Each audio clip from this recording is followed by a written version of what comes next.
E aí, humildade youtuber, aqui quem fala é o Daniel, e aqui é mais um vídeo. No vídeo de hoje, como prometido, eu irei fazer uma análise completa aí do segundo trailer da 7ª temporada. Eu vou comentar cena por cena aí sobre o que está acontecendo, como chegamos até aquela cena e onde que eu acho que ela está nos levando, né? Eu vou fazer vídeos específicos de algumas cenas, como a do Jamie, que eu vou comentar algumas teorias que surgiram por aí, e outras, como na do Bran, que eu até acredito que vão acontecer.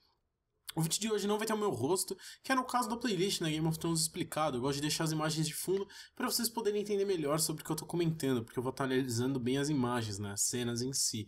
Caso vocês não conheçam o canal, sejam bem-vindos a se inscreverem e também de ativar as notificações aí do canal, porque o YouTube gosta de não enviar vídeo pros inscritos. Eu realmente não entendo, mas é o YouTube, né?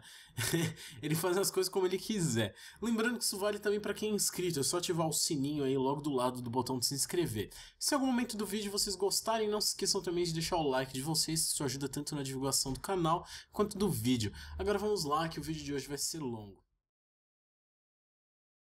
Game of Thrones sempre gosta de começar onde a última temporada parou. Eu ainda vou fazer um vídeo falando como eu acho que vai ser exatamente o primeiro episódio, mas caso vocês ainda não tenham notado, né, isso sempre acontece, que foi o caso da morte do Jon Snow. A próxima temporada começou bem da onde tinha parado e por aí vai. E acho que eu gostei bastante, né, algo que eu gostei muito é que eles usaram a música tema, música tema não, né, a música do último episódio, a Light of the Seven. Eu sei tocar o começo dela no piano, quem sabe um dia eu não gravo e mostro pra vocês, né. Até vou deixar um trechinho aí mostrando.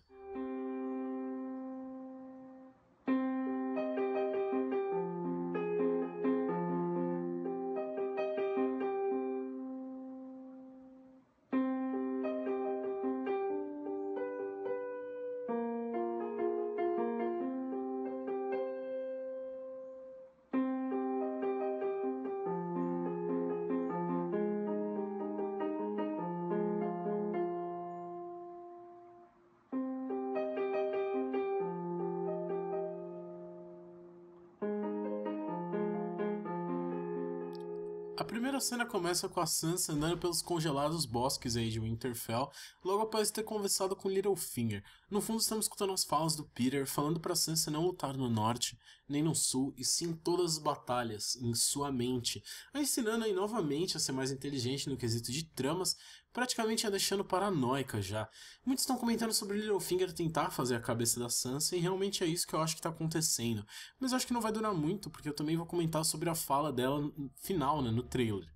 Em seguida temos a cena da muralha se abrindo por Bran e para Meera. Um detalhe que os portões que estão se abrindo, né, não são de Castle Black, provavelmente são do Eastwatch by the Sea, que dá pra perceber pelos portões que se abrem, não são os mesmos que tem em Castle Black. Eu não sei muito no instante que o Bran vai passar pela muralha, né, se a magia das crianças da floresta vai acabar, se a muralha vai ser quebrada, se a muralha vai cair, se o exército dos White Walkers vai poder passar, mas isso é uma das coisas que eu vou comentar em outro vídeo, senão esse vídeo ficará muito longo. Mas basicamente eu também imagino a razão do porquê o Jon foi pro norte da muralha, né. Mas bom, a próxima é a rápida cena do Jon pra lá da muralha com alguém do povo livre atrás deles. Eu não vou comentar sobre isso porque eu não entendo nem porquê. Depois uma rara cena aí do povo aplaudindo os mantos dourados. Porque eles estariam aplaudindo, né, depois da rainha ter praticamente cometido um genocídio no Septo Baelor. Eu já comentei sobre imagens vazadas e irei comentar de novo, então se você realmente não quiser saber, pule um pouco do vídeo porque terá spoilers. O que está acontecendo nas ruas de Porto Real é na verdade um presente para a rainha, oferecido pelo Euron Greyjoy. Qual presente? A mulher que está se rebelando contra a coroa e a mulher que matou a princesa da coroa, né? No caso a Yara Greyjoy e Martells, né? Tecnicamente os Greyjoys se aliaram com a Dany e os Martells estão lutando contra a coroa, então, querendo ou não, é um pouco sem sentido eles estarem aplaudindo pela captura dos rebeldes, né? Porque a rainha deles praticamente cometeu um genocídio no centro religioso da fé, matando várias pessoas da fé, matando vários membros nobres, e agora que anunciaram guerra contra essa rainha, eles ficam felizes quando capturam os rebeldes. Eu não entendi isso muito direito, mas vamos continuar, né? Porque depois a gente tem uma cena aí da Cersei se virando, e em seguida temos a cena da Daenerys chegando na sala da mesa pintada. Provavelmente pela primeira vez aí, finalmente, depois de 6 temporadas, né? E depois a gente tem pequenos barcos chegando na praia de Dragonstone, provavelmente os mesmos que trazem a Dany ou os que trazem o Jon. Na cena seguinte temos a querida Arya já montada em um cavalo com suas roupas um pouco melhores, né? Provavelmente roubadas, mas ela já tá com um ar um pouco mais de lorde, né?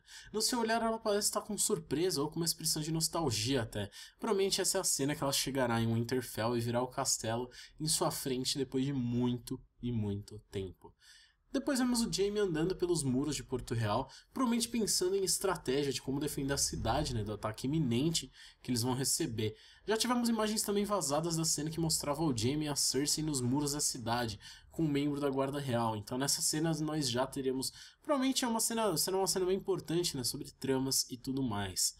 As cenas seguintes nós já vimos no último trailer, é a do Littlefinger nas criptas de Winterfell, olhando com seu famoso olhar de quem está pronto para começar a fazer intriga, né? E também a cena de uma espada sendo afiada. Eu comentei sobre o Littlefinger nas criptas e como que ele vai plantar uma semente na cabeça do Jon sobre o seu parentesco, né?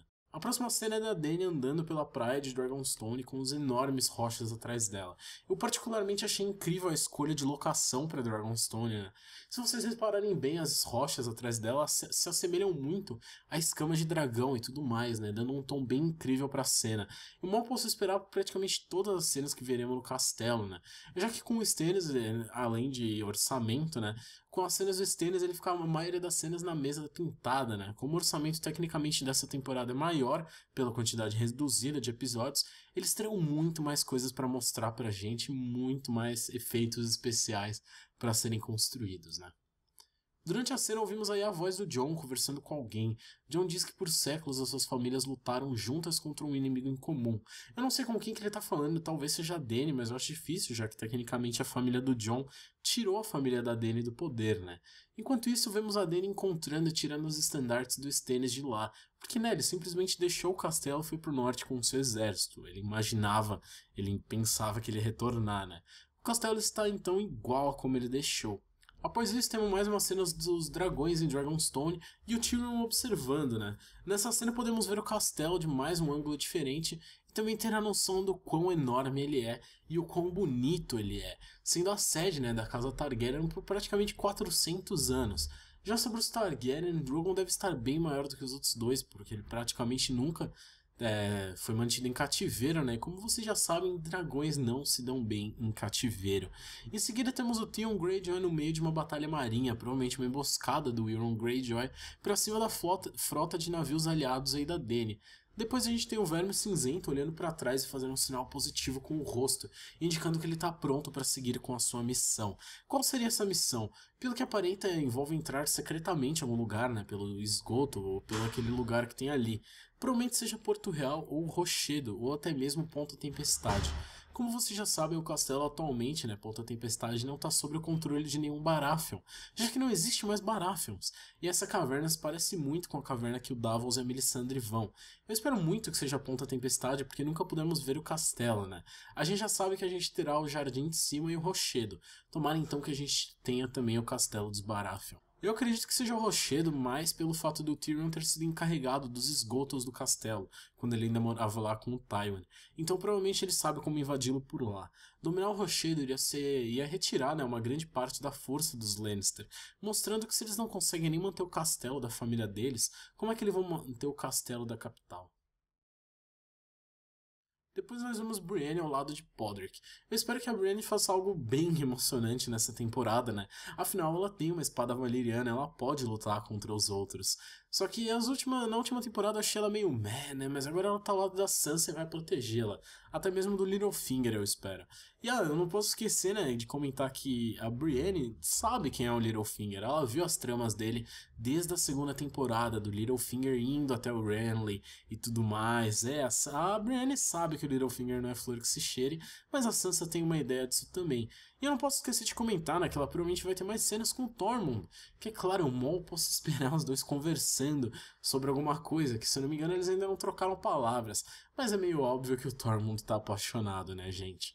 Eu espero também que nós tenhamos uma reunião do Sandor Clegane e da Brienne. Seria bem interessante pro Sandor ver novamente, né, a primeira mulher que o derrotou em sua frente, sendo obrigados a tecnicamente serem aliados, né? Os que não levam aí na cena seguinte, né, já vemos o Sandor Clegane se virando, provavelmente já para lá da muralha.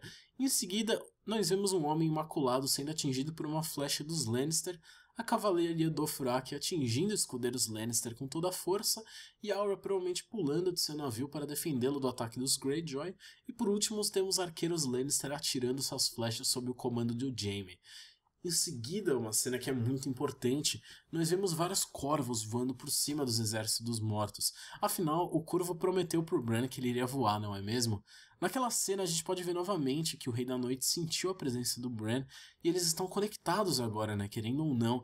Assim que o Bran percebe que o Rei da Noite presenciou, ele sai da viagem temporal e nós podemos já reparar que ele está com uma cadeira de rodas medieval, no que parece ser Winterfell, ao lado de alguém. Muitos especularam quem que essa pessoa seria. Provavelmente é o mestre que estava em Winterfell quando os Bolton dominaram, ou talvez seja o Corvo de Três Olhos aparecendo por Bran numa forma de Yoda aparecendo pro Luke, né, cara?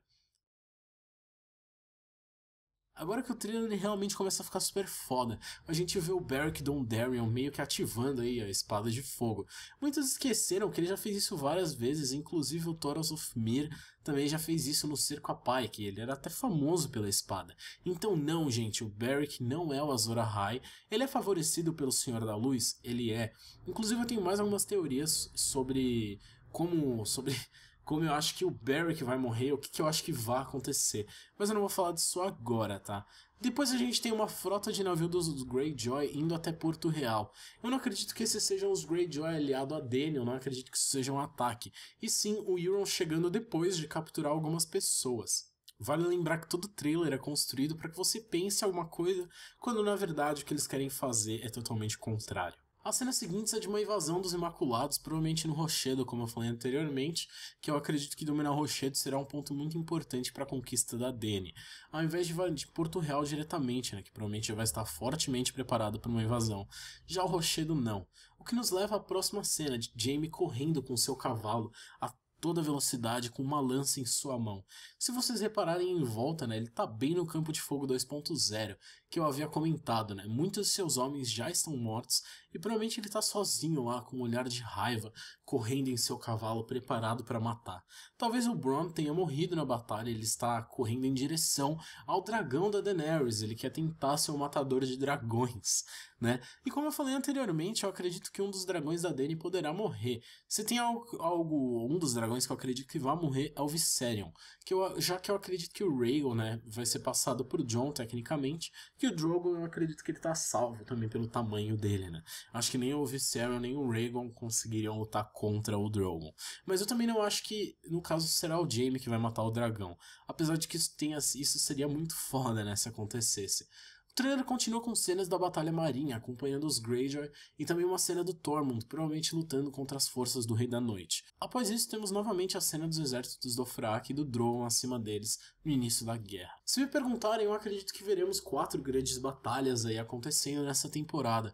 A primeira provavelmente será a Batalha Marinha, depois os Lannister para dominar a Campina, em seguida a Dany contra os Lannister, e por último Jon Snow contra os homens do Rei da Noite. Os homens não, né? Os mortos do Rei da Noite.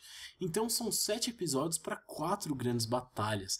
Essa temporada tem tudo para ser muito boa.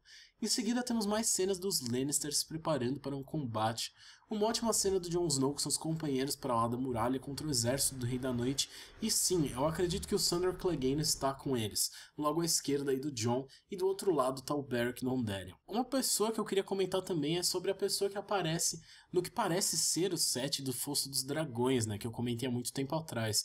O estranho é que o inverno chegou e tá tão claro nessa cena que me faz acreditar que talvez seja um flashback. Eu não sei, a pessoa parece ser o Bronn ou o Sandor Clegane. Eu acho difícil que a gente vá ter Clegane Bowl, porque tecnicamente ele tá indo pro norte, né? Ele não vai pro sul para depois ir pro norte. Mas eu só acho que a gente só tem como esperar para descobrir, não é mesmo? Em seguida temos uma cena de um Jon Snow lutando novamente contra um White Walker, e é um White Walker que sempre aparece morrendo, esse White Walker de cabelos longos aí. O que me faz acreditar que talvez o Rei da Noite consiga ressuscitar também Walkers, ou todos esses são os vários filhos do Craster, né? Mas eu acredito que ele sairá novamente vitorioso nesse duelo, né? Porque os White Walkers não estão acostumados a lutar, eles estão acostumados a só precisar marchar e matar os mortos, né? Mas depois a gente tem uma cena do Theon Greyjoy em uma praia, provavelmente após a batalha contra os Greyjoy e após a sua irmã ter sido capturada pelo Euron. Eu quero só ver o que os homens dele vão fazer com ele, hein? O que nos leva à próxima imagem do próprio Euron furioso em ação, preparando, invadindo e atacando os seus sobrinhos, né?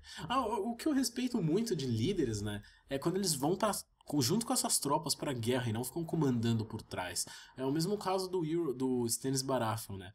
Parabéns aí ao próximo grande vilão da 7ª temporada. Euron Greyjoy, você ganhou o meu respeito. Por último, temos a enigmática fala aí da Sansa, que eu iria comentar no final do vídeo. Primeiro vemos o Jon e seus homens, um de costas para o outro, né, se preparando para lutar. Provavelmente isso está acontecendo no punho dos primeiros homens, logo quando eles vão, né, para lá pela primeira vez. Eu lembro que o Jon comentou que os primeiros homens provavelmente foram para lá para se esconder de algo e isso não deu muito certo. Então talvez o Jon acabará indo para lá fugindo na mesma situação de uma emboscada do Rei da Noite. Eu não vou comentar sobre o roteiro que foi vazado há muito tempo, mas eu não acredito que o Jon vá para o norte da muralha para capturar um White, para provar que eles existem, né? Porque ele viu o que aconteceu em Hardhome. Na época, no começo, talvez, ele até tentaria capturar um White, mas, cara, ele não seria tão burro a ponto de marchar para o norte da muralha sabendo o que aconteceu em Hardhome. E caso vocês não se lembram, isso aconteceu na história antes, né? No episódio 9 da primeira temporada, quando os mortos revivem na muralha, os dois mortos lá, o Alistair Thorne, ele vira responsável de levar um desses mortos para Porto Real e pedir ajuda do trono, né, com homens. Então isso já aconteceu antes, já foi levado um morto-vivo para o sul, né? Então eu acho meio difícil isso se repetir no caso do Jon. Ele pediu um homem só para tentar provar para Dany isso. Mas o que eu quero comentar sobre a fala da Sansa sobre o lobo solitário morrer e a matilha continuar, né? No caso a Alcateia continuar. Nos livros o Ned fala isso para Arya, fala a mesma coisa, né? Praticamente nessas mesmas palavras. O Ned comenta que os Starks, né, os lobos, precisam se manter unidos. Quando o inverno chegar, eles terão apenas a si mesmos e não podem deixar um de fora, pois senão esse morrerá. E eu acho que nesse momento, né, a Sansa deve estar falando isso provavelmente pro Littlefinger, dizendo que ela não vai trair a família dela, né? Ou é a Sansa falando isso pra Arya, ou pro Bran, ou pros dois, sobre eles tendo que se manter unidos. E sobre o lobo solitário morrendo, vamos lembrar que o Benjen Stark também é um lobo, né? Ele é um lobo totalmente, ele é um Stark legítimo, né? O caso do Jon, que na verdade é um dragão. Então eu acredito, né? O thriller é montado para que as pessoas se enganem com algumas coisas. Então eu não acredito que o Jon vá morrer, talvez ele morra, mas quem eu acredito que vai morrer mesmo é o Benjen para tentar salvar o Jon. Assim, porque, cara, o Jon tinha uma admiração do caralho pelo Benjen, e eu acho que seria muito foda a gente ver o Benjen morrendo pra conseguir salvar o Jon. Após o Jon tá cheio de ferimentos, né? Ia ser uma cena muito foda. E sobre a última cena em si, né? A HBO gosta de gravar o Kit Harington de costas com uma espada, porque uau, velho, que cena foda. Eu já tenho mais um novo plano de fundo aí. Antes era dele na Batalha dos Bastardos, agora será dele na Batalha pela Alvorada. Incrível. Eu espero que vocês tenham gostado do vídeo como eu gostei de fazer ele. Demorou bastante, então eu conto com o apoio de vocês para ajudarem em like, etc, a divulgação. Comentem aí o que vocês acharam do trailer, o que vocês acham que vai acontecer nessa próxima temporada. Ainda tem vários vídeos para sair por aí e eu espero que vocês acompanhem todos eles. Eu sou o Daniels, eu vou ficando por aqui. Valeu, falou, até a próxima galera e fui!